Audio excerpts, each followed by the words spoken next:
It was 8:07 a.m. when she marched onto my driveway like a general invading enemy territory, perfectly pressed white blazer gold heels sinking into the gravel, and that manicured finger stabbing the air like she was issuing a death sentence, her voice piercing enough to crack glass. Stop everything. Who authorized this move-in? The moving crew froze, mid-lift, clutching my oak dresser like it was a live grenade. I turned, still holding a box labeled kitchen, and faced the storm in heels. I'm Isabella, Brooks, president of Silver Creek Estates HOA, she announced, flashing a clipboard like it was a weapon of mass destruction. And let me make one thing clear. Nobody moves into my community without my approval. You haven't paid your mandatory fees. Mandatory fees? Lady, I just dropped a small fortune on this lakefront property. Everything permits titles. Cash purchase was squeaky clean. Then she shoved the paper in my face. Gold seals, official-looking stamps, and a total due $40,000.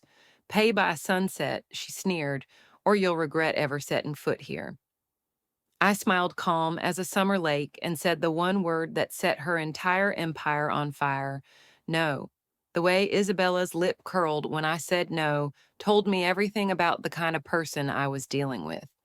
Her pupils dilated, her jaw locked, and that clipboard, still clutched like a scepter, trembled in her manicured grip. Excuse me? Her tone was dripping with venom now, each syllable stretched tight like a violin string about to snap. You will not speak to me that way. Not here. Not in my neighborhood. I set the box down gently on the porch, dusted my hands off, and met her stare with a calm that only 30 years in law enforcement could buy you. This house belongs to me, purchased legally. I'm moving in today with or without your permission.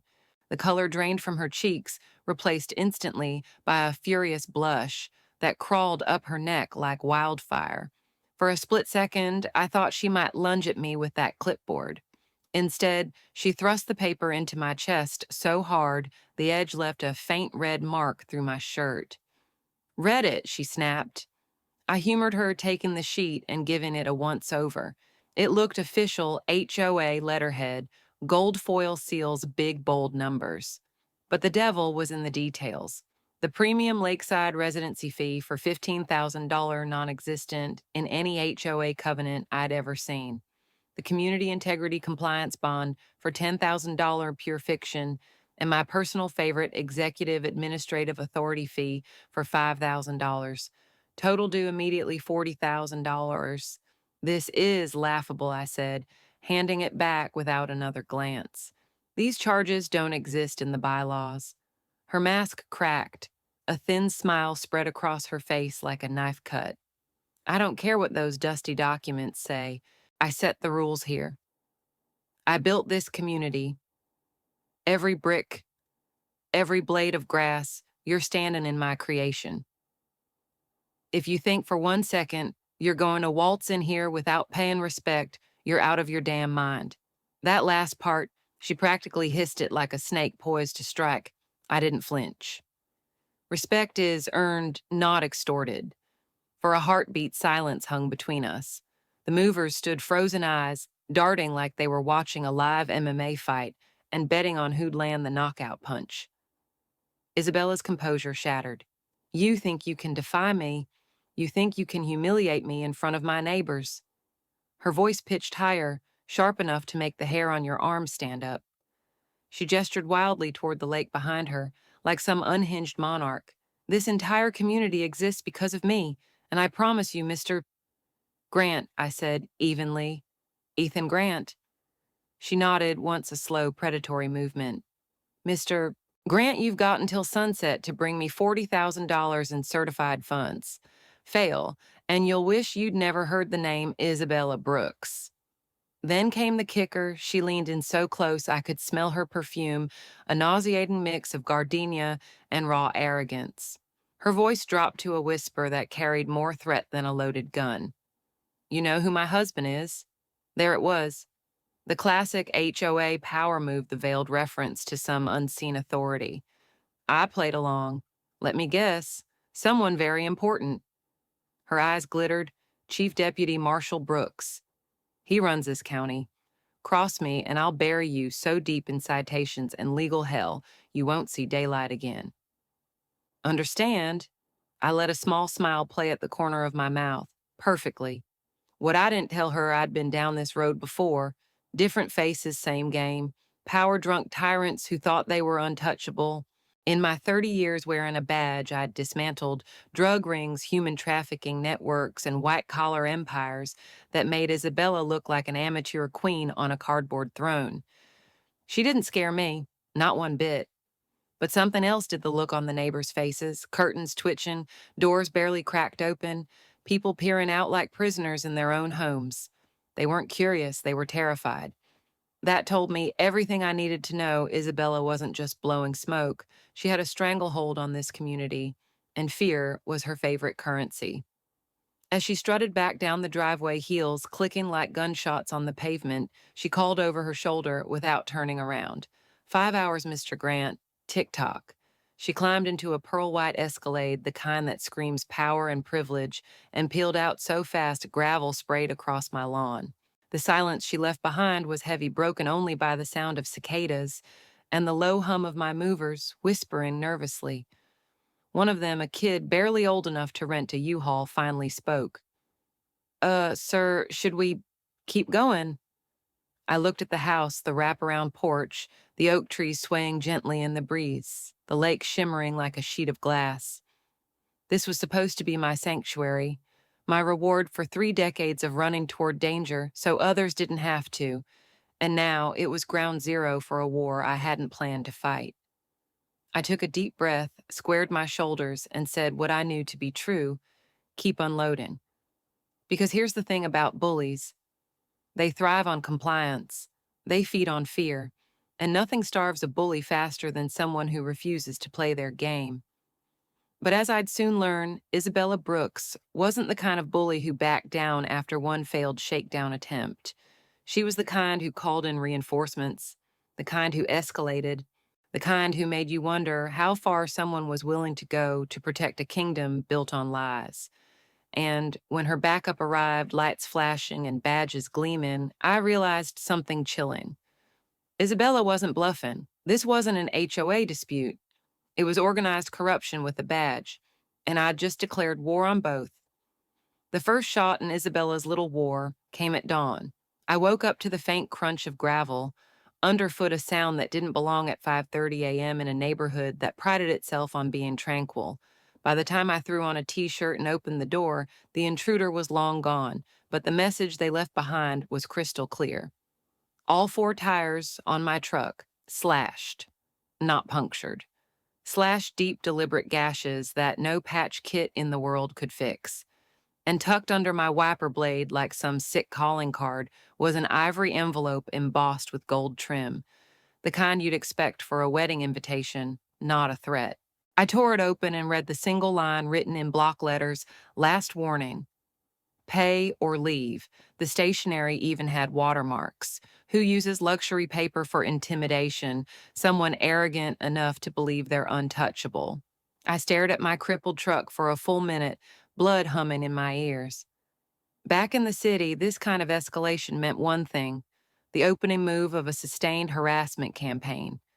And if Isabella thought slashed tires would rattle me, she didn't know who she was dealing with. By noon, strike 2 landed. A city inspector with a clipboard and a chip on his shoulder strutted up my driveway like he owned the place. Anonymous tip, he said, without so much as a hello. Unpermitted dock modifications. I nearly laughed. The dock was approved by the county months ago. Permits are filed. Then you won't mind showing me, fine. I walked him through every inch of that dock, pointed out the permit tags, the stamped paperwork, laminated in a weatherproof case like any responsible homeowner would have. The guy left looking almost disappointed that he couldn't nail me on a single violation. I should have known that wouldn't be the end of it. That evening, while unpacking boxes and trying to salvage some sense of normal, the cavalry started rolling in. First, a patrol car at 6:00 p.m. Noise complaint, the officer said, glancing around at my eerily silent yard. I had a small radio playing Sinatra at barely audible levels. He looked embarrassed to even be there. Sorry, sir. Must be some mistake. Second visit, 8:15 p.m. Another officer, different complaint, report of power tools after hours. He followed me inside and burst out laughing when he saw me tightening a single picture hook with a hand screwdriver. Someone's messing with you, he muttered before leaving. Third hit, tower 0 p.m. Same drill. Party disturbance. I was on my porch with a glass of iced tea and a paperback. No music, no guests, just me and the crickets. By then, the pattern was obvious. This wasn't random. It was coordinated a textbook pressure campaign designed to make life so miserable that the target either folds or flees. I'd seen gangs use similar tactics to force businesses into protection rackets. Isabella was playing out of the same playbook, just with manicured nails and HOA letterhead. The neighbors noticed too. Curtains quivered when the third cruiser pulled away. I caught glimpses of pale faces peeking from behind, blinds eyes wide with the kind of fear that doesn't come from one bad night. This had been happening for a long time to a lot of people, and that's when I understood the real stakes. This wasn't about me refusing to pay some fake fee. This was about an entire community strangled by a petty tyrant and her well-connected husband. The question was, how deep did their roots go? I didn't have to wait long for an answer. The next morning, the doorbell rang. I opened it to find a wall of muscle and uniform blocking my sunlight. 6'3", built like he'd been carved from granite, and sporting a badge polished to a mirror shine. His hand hovered casually near his service weapon, not quite threatening, but close enough to make the point. "Mr. Grant," he said, voice carrying that manufactured calm cops use when they're laying down the law. "I'm Chief Deputy Marshal Brooks. I understand you've been harassing my wife and disrupting the peace of our community." Ah, so the king had arrived to defend his queen. "Harassing," I said, keeping my tone level. "Chief, I haven't done a thing except move into my legally purchased home." His jaw flexed. "You were warned about the mandatory fees. My wife is a respected leader around here. Her rules keep this community running smoothly." I folded my arms. "Her rules aren't in any official bylaws." I checked. That hit a nerve. His eyes hardened, and when he stepped forward, the air between us practically crackled. "Listen carefully," Brooks said, voice dropping to something cold and sharp. "This neighborhood stays peaceful because my wife makes it peaceful. People who don't cooperate, life gets hard for them, very hard." There it was, the veiled threat delivered with the confidence of a man who'd gotten away with this exact game for years. "Is that a warning, Chief?" "It's a fact," he said flatly. "You've got until tonight to make this right." Then he leaned in so close I could smell the aftershave he probably bathed in. "Think real hard about whether you want to keep making enemies in the wrong places." He turned on his heel and stalked off, boots crunching like gunfire on the gravel, leaving me with one crystal clear realization. I wasn't just dealing with a corrupt HOA president anymore. I was staring down a husband-wife crime syndicate with a badge and a private army. And if Brooks thought intimidation would make me back down, he was about to learn the same lesson his wife was learning the hard way. Some people don't scare. Some people fight back. And I was done playing defense. The morning after Marshall Brooks strutted off my porch like a conquering hero, I brewed a pot of coffee and stared out over the lake, trying to wrap my head around the circus I'd walked into. What started as a dream, a peaceful retirement in a picturesque lakeside home, was now a front line in a war I didn't start. And if the shredded tires and bogus citations were any indicator, this wasn't going to be a short skirmish. I'd seen intimidation tactics before. Hell, I'd used them back in my early days working undercover. Fear is a blunt instrument. It works on most people. But when it's wielded with this much confidence, this much polish, it means something worse. They've done this before. And they've gotten away with it. I needed answers, fast. So I went for a walk. Not a casual stroll with a cup of coffee and a smile for the neighbors. No, this was reconnaissance. Years of working cases had taught me that the truth hides in plain sight.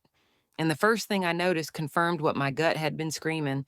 This wasn't just an overzealous HOA president keeping lawns tidy and driveways clean. This was a fear economy. The signs were subtle, perfectly aligned trash bins, identical landscaping down to the last blade of grass, and not a single porch chair out of place.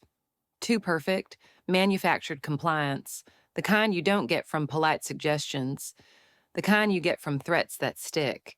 When I rounded the corner, I spotted my first potential source, an elderly woman tending to a rose garden that looked like it belonged in a magazine spread. Morning, I called, keeping my tone easy. Beautiful flowers. She jumped like I'd fired a gun, clutched her watering can to her chest, eyes darting to the street like someone might be watching. Thank you, she whispered, voice trembling. But I can't talk to you. I'm sorry. Before I could respond, she scurried inside, slammed the door, and threw the deadbolt with an audible clack. That same pattern repeated half a dozen times. The dad, washing his truck, vanished mid-suds the second I said hello. The teenage girl walking her golden retriever crossed the street without making eye contact. Even the dog avoided me. This wasn't neighborly indifference, this was terror. By the time I hit the mailbox station at the end of the cul-de-sac, my theory was cemented, and then Isabella herself walked right into it. She didn't see me at first. She was too busy on the phone, pacing in those ridiculous stilettos, her voice low, but laced with steel. No, Mr. Martinez, she said, tone syrupy sweet with a razor edge underneath. Your landscaping business is perfectly fine if you remember our monthly community support fee. Pause. $500, yes, it keeps things running smoothly. Another pause. Her voice hardened. Because problems happen when people forget. Permits get delayed, inspections find issues, customers start complaining. You wouldn't want that, would you? I froze, pretending to study a stack of grocery flyers, my ears on high alert. That was no HOA president ensuring compliance. That was a racketeer making a shakedown call. And she was good, polished, rehearsed. If I didn't know better, I'd have thought she was offering helpful advice. She ended the call, shoved her phone into a designer bag, and strutted back toward her Escalade without so much as a glance in my direction. I let out a slow breath. There it was, the confirmation I needed. Isabella Brooks wasn't just drunk on power. She was running a full-scale protection racket under the cover of HOA authority, and her husband the muscle that kept it airtight, which meant one thing: I couldn't just ignore this and hope it blew over. That wasn't who I was. It wasn't who I'd ever been. Bullies don't stop when you back down, they double down. And these two weren't just bullies, they were predators who'd been feeding on fear for years. I walked back to my house, every step solidifying a decision I hadn't planned to make when I signed those closing papers. This wasn't going to end with me quietly writing a check or selling my home. No, this was going to end with handcuffs, and not on my wrists. But to pull that off, I needed two things: evidence and leverage. Lucky for me, 30 years in law enforcement had taught me how to get both without anyone realizing they'd been outplayed until the cuffs clicked shut. I started by checking my security system. Before moving in, I'd installed a discreet network of cameras. Old habits die hard. Pulled the footage from the night my tires got slashed. Sure enough, there she was. Not Isabella, she'd never risk dirtying those heels. But one of her lackeys creeping up my driveway in the dead of night, blade flashing under the porch light. Perfect. Strike one documented. Next, I wired a discreet mic under my porch awning, voice-activated high sensitivity. If Isabella or her husband decided to pay me another visit, I'd have their threats on record. Then I made a few calls, not to the local PD, God knows that was compromised, but to some old friends at the state level, quietly, carefully, people who understood the difference between enforcing the law and bending it into a weapon. By sundown, I had a plan. Simple, elegant, devastating. All I had to do was wait for Isabella to make her next move. And I knew she would. People like her can't resist going for the kill when they think their prey's cornered. What I didn't know, she wasn't coming alone this time. When the rumble of multiple engines shattered the quiet the next morning, I stepped onto my porch and saw exactly what I'd predicted and more. Isabella in full queen bee mode, standing at the head of my driveway with a gaggle of so-called supporters trailing behind like nervous courtiers. 8 of them, give or take, all wearing that same look I'd seen in the neighbors' eyes, fear dressed up as loyalty. And behind them, the real show of force, 2 patrol cars, lights, flashing. engines idling like beasts straining at the leash. Marshall Brooks stepped out first, sunglasses glinting in the sun, every inch the lawman. Except I knew better now. This wasn't about law. This was about power, control, and intimidation on steroids. The crowd of neighbors gathering at the edges, they weren't here for a friendly block party. They were here because history was about to be made and they knew it. So did I, because today wasn't the day I backed down. Today was the day I flipped the script. The sound of engines idling in my driveway was like a warning drumbeat before battle. I stepped onto the porch with deliberate, calm mug of black coffee in hand and took in the spectacle assembling on my property. Isabella Brooks stood front and center like a general surveying her conquest. Perfect white pantsuit hair, lacquered into submission lipstick sharp enough to cut glass. Flanking her were 8 residents lined up like nervous extras in a courtroom drama supporters, if you believed the story she was spinning. But one look at their faces told me the truth. These people weren't here out of loyalty. They were here because they'd been summoned. Behind them, the real message rolled up in flashing red and blue, 2 patrol cars' lights strobing against the pristine facades of Silver Creek Estates, and from the lead cruiser emerged Marshall Brooks, radiating authority like it was cologne. His sunglasses hid his eyes, but his smirk said it all. I own this place, and by extension, I own you. Stop unloading. Isabella's voice cracked like a whip. The crowd jumped. Even the birds seemed to pause mid-song. You were warned, Mr. Grant. You are trespassing on community property, and as of this moment, you are in violation of multiple HOA regulations. I set my coffee down on the porch rail, slow and deliberate, then took the steps one at a time until I was standing on the gravel with the sun at my back. This isn't community property, I said evenly. It's my property. Bought, paid for, and recorded with the county clerk. Isabella's smile was pure venom. You think a piece of paper makes you untouchable. Think again. I built this community from nothing. 15 years of hard work protecting our values, our standards. And you, she jabbed a manicured finger in my chest. You think you can just waltz in here and ignore everything I've accomplished? I let the jab land, didn't even blink. That's the difference between us, I said quietly. You think you built this place. I know the truth. You just built a kingdom of fear, and fear doesn't last forever.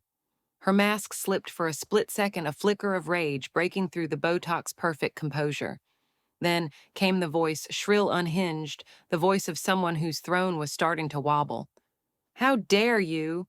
You're nothing. A nobody who will learn what happens when you defy Isabella Brooks, the crowd murmured. Phones appeared in trembling hands. I noticed at least 3 neighbors filming their cameras aimed squarely at the queen bee as she unraveled in real time. And that's when I knew the tide was shifting.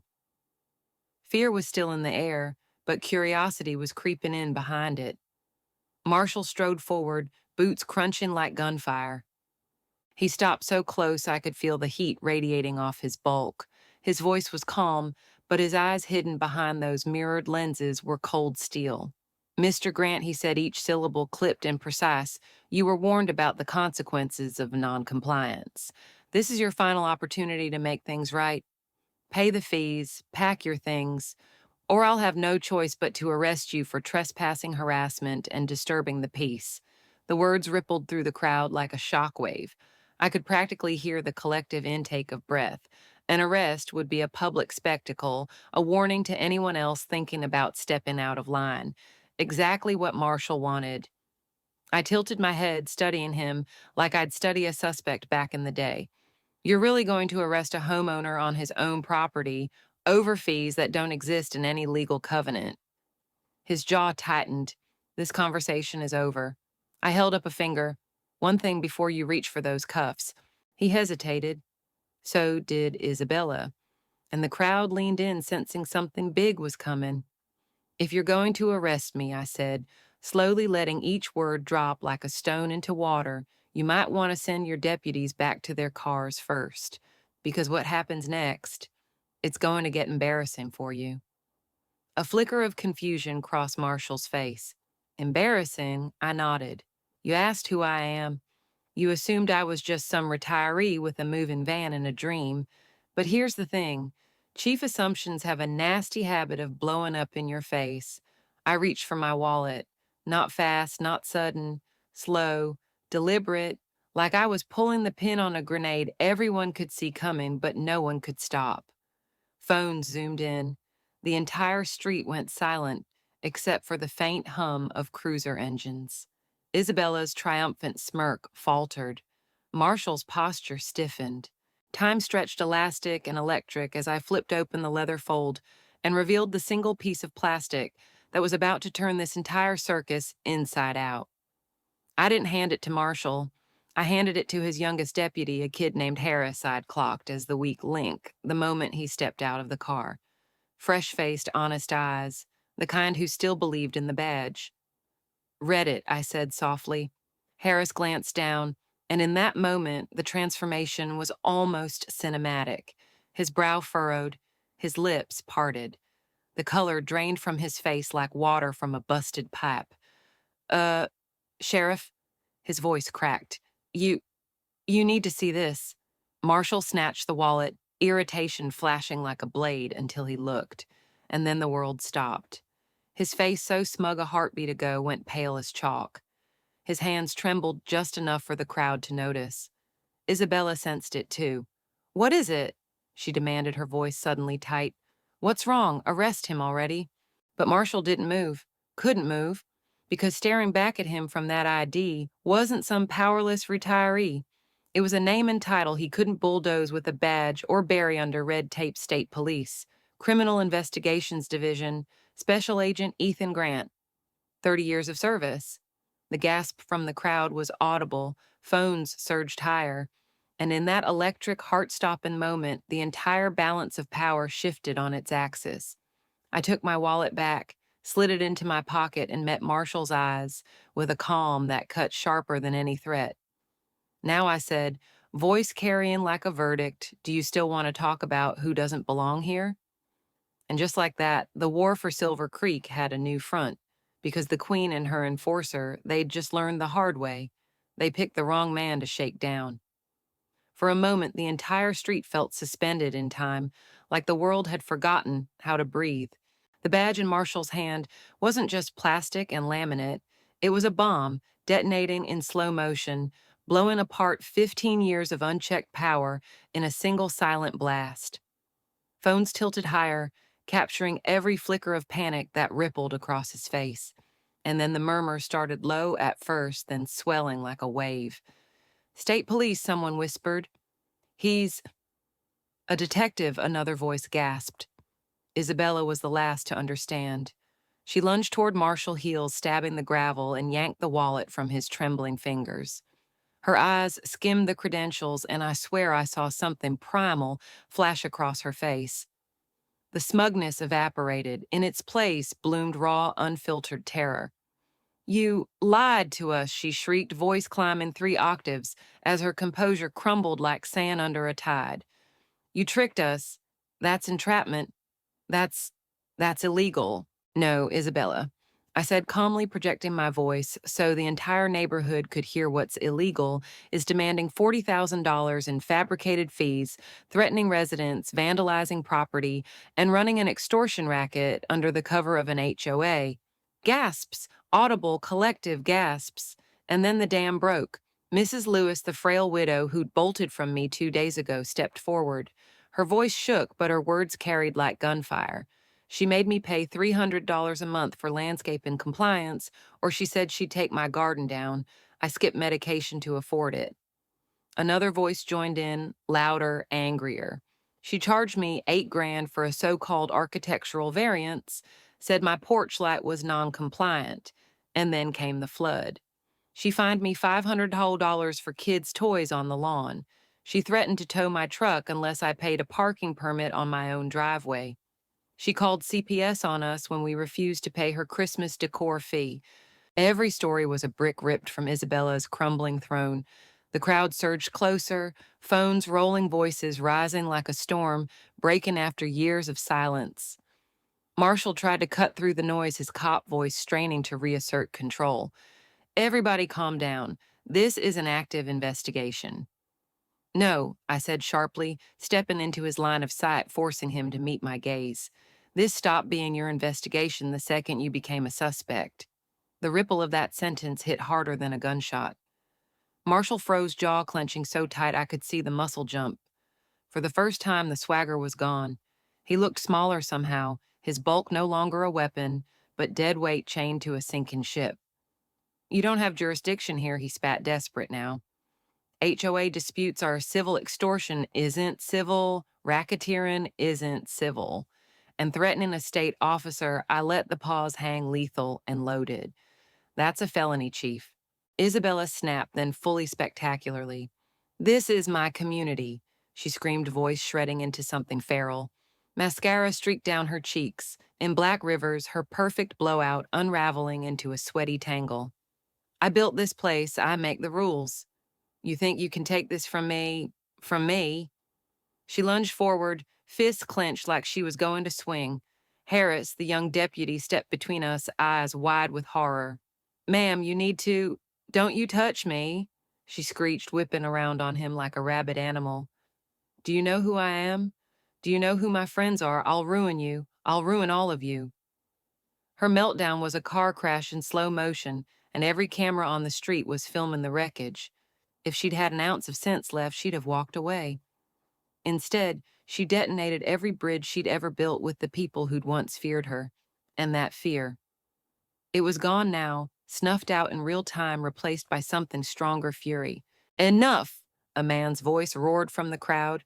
Tony Ramirez, the soft-spoken contractor who'd barely made eye contact when I moved in, was now storming forward with fire in his eyes and a stack of papers clutched in his fist. I've got records of every payment she forced out of us.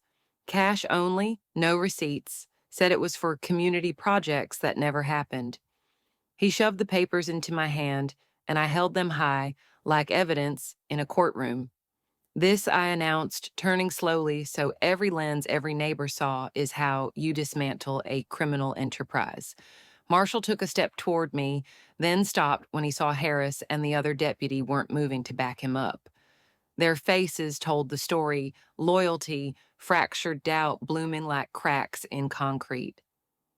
Sheriff Brooks, I said, my voice dropping to something surgical, you can put those cuffs on your wife and surrender quietly, or you can keep pretending this is a game, and watch how fast I bring the entire weight of the state and the feds down on you both.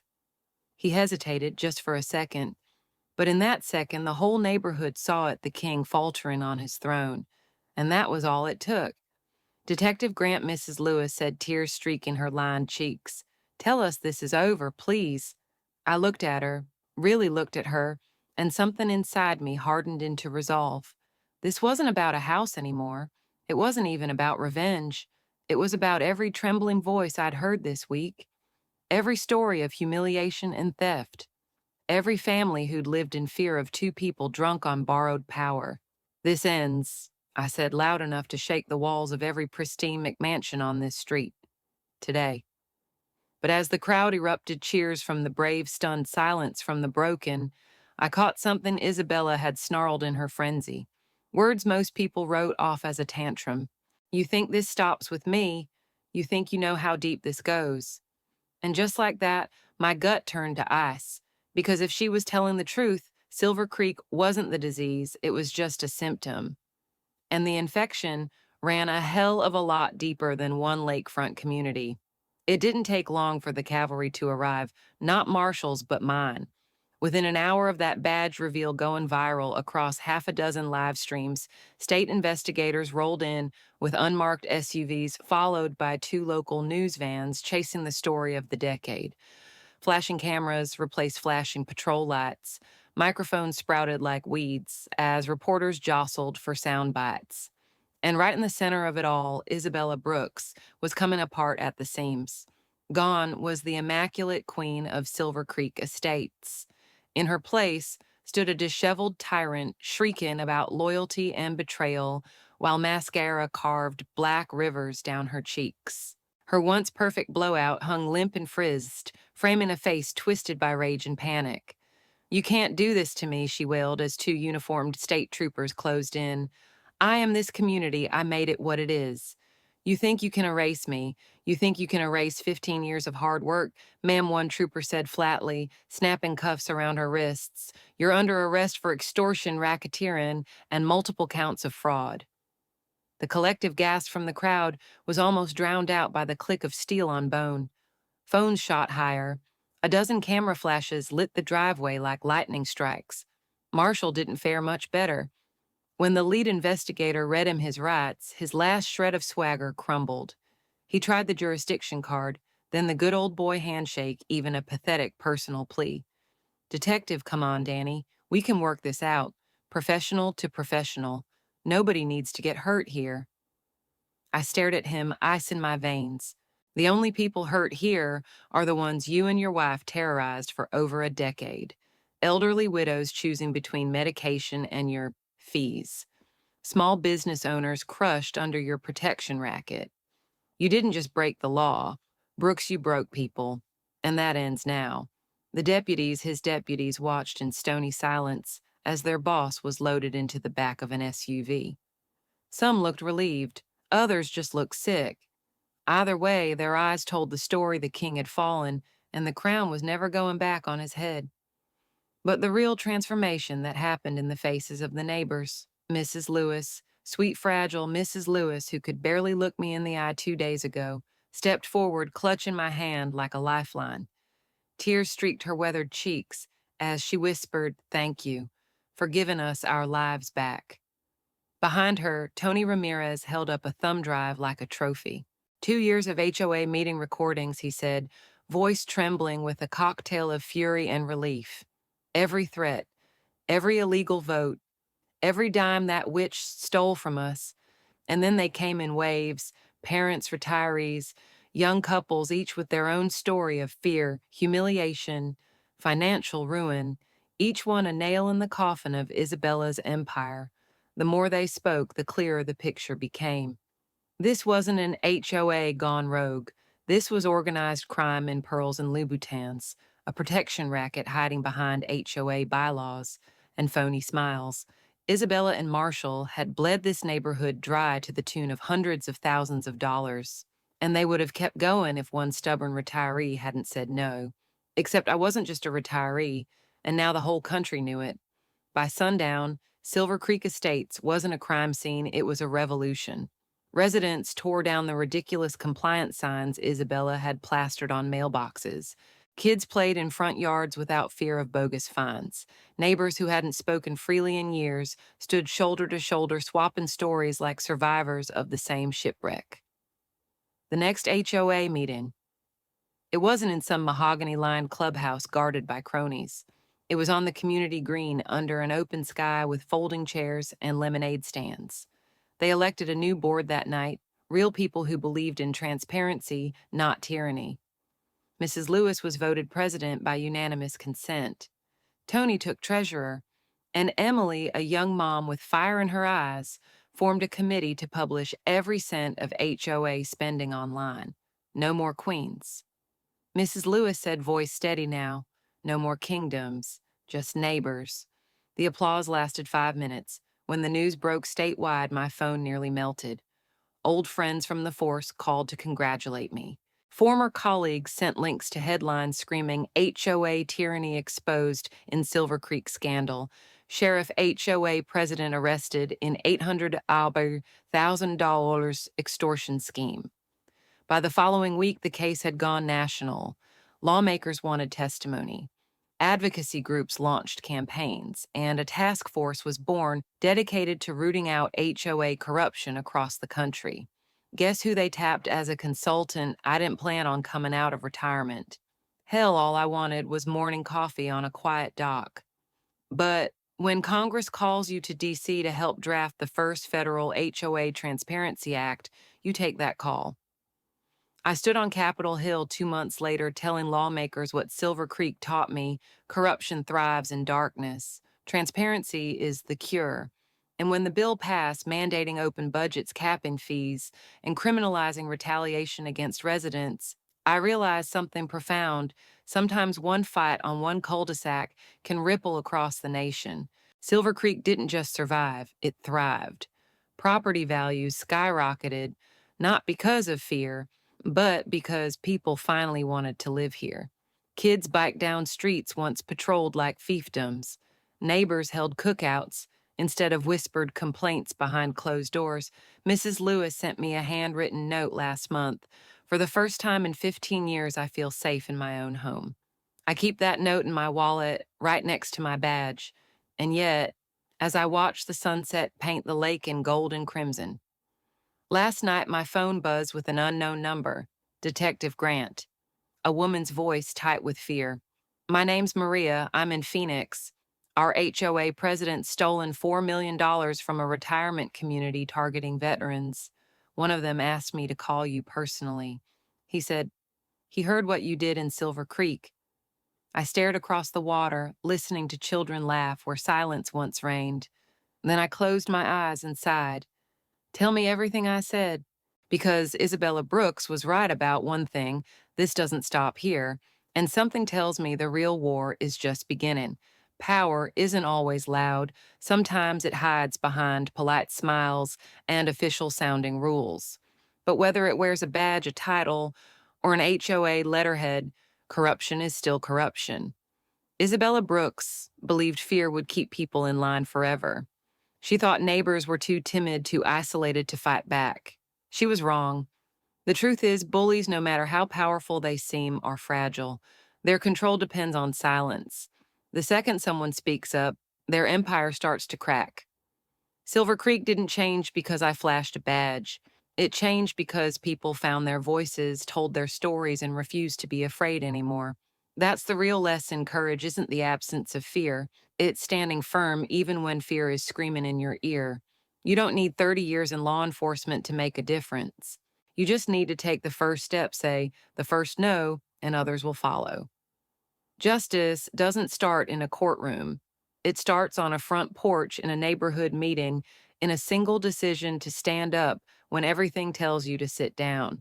Because one person's courage can ignite a revolution. If you're living under an abusive HOA or any system that thrives on intimidation, document everything. Keep emails, letters, and records of payments. If you're threatened, write it down. If possible, record conversations legally in your state. Never fight alone. Build alliances with neighbors quietly at first. There's strength in numbers, and predators hate united communities. If local authorities dismiss your concerns, escalate state consumer protection agencies, attorney general hotlines, and yes, the media. Exposure is a weapon they can't control.